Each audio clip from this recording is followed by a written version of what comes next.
တကယ်ချစ်ချင်းနဲ့မုန်းချင်းနဲ့ကတိတ်မဝေးဘူးလို့အရင်ထင်တယ်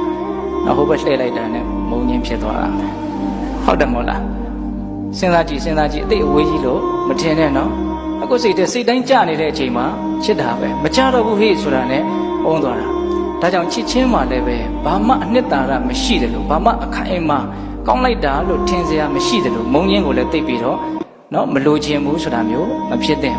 တကယ်တမ်းကဥပပေါ်မှာသူတို့ချစ်ကြတယ်မုန်းကြတယ်ဆိုတော့သူတို့ရဲ့စိတ်ခံစားချက်ပဲလေသူတို့စိတ်တိုင်းကြရင်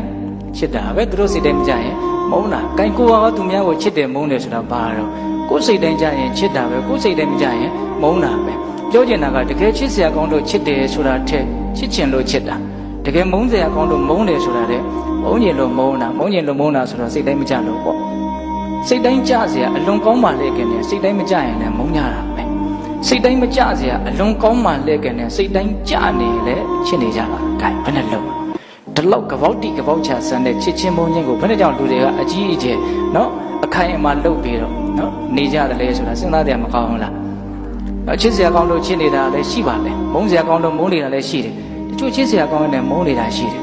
မုန်းစရာကောင်းရင်လည်းချစ်နေတာလည်းရှိတယ်တစုပေါ်မှာမူတည်တော့ဆိုတော့ဒီကတော့ကိုယ်ပေါ်မှာမူတည်နေတာချစ်ချင်းကြောင့်ဖြစ်ရတဲ့ဆင်းရဲကလည်းကြီးမားတယ်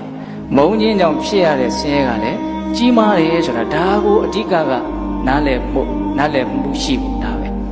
။ချစ်ချင်းကြောင့်လည်းမတတ်တာမုန်းချင်းကြောင့်လည်းမတတ်တာအချစ်နဲ့အမုန်းတွေတတ်တော်ဟာကိုတစ်မျိုးစီနှိမ့်ဆက်နိုင်တယ်ဆိုတာကိုသဘောပေါက်ကြအောင်ဟုတ်လားချစ်ရင်လည်းချစ်လို့မို့ဒုက္ခရောက်ရတယ်မုန်းရင်လည်းမုန်းလို့မို့ဒုက္ခရောက်ရတယ်ဒါကြောင့်ပိဿပေါင်းတော်တို့ကိုယ့်ဘောကောင်းတာတွေပဲလုပ်လို့မကောင်းတာတွေပဲလုပ်လို့တူညီစွာထားတဲ့စိတ်ကိုမွေးနိုင်မယ်ဆိုရင်ဟိုဟာအရန်အကြီးအသေးမြင်မာတဲ့လူတစ်ယောက်အနေအထားကိုမရောက်နိုင်ဘူးလားရောက်နိုင်တယ်